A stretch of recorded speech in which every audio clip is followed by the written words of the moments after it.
സുഹൃത്തുക്കളെ, ഏറുവാടിയിൽ നടക്കുന്ന ഒരു ആത്മീയ തട്ടിപ്പ് ശ്രദ്ധയെ കൊണ്ടുവരാനാണ്. നമ്മളെ കൊണ്ട് കുപ്പിയിൽ വെള്ളം വാങ്ങിപ്പിക്കും. എന്നിട്ട് അത് ഒരു പ്രത്യേകതരം ജാറിലേക്ക് ഒഴിക്കും. എന്നിട്ട് അത് മുകളിലേക്ക് ഉയർത്തി കഴിയുമ്പോൾ അവിടെ ഒരു ചങ്ങല തൂങ്ങിക്കിടപ്പുണ്ട്. ആ ചങ്ങലയിൽ ഈ വെള്ളം കൊണ്ട് 2 മുക്ക് മുക്കും. ഇരുമ്പിൻ്റെ ചങ്ങല.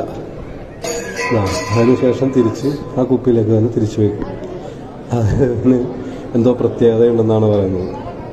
സത്യത്തിൽ ഇതൊന്നും അല്ല ഇസ്ലാം കേട്ടോ. അത് പ്രത്യേകം ശ്രദ്ധിക്കേണ്ടതാണ്.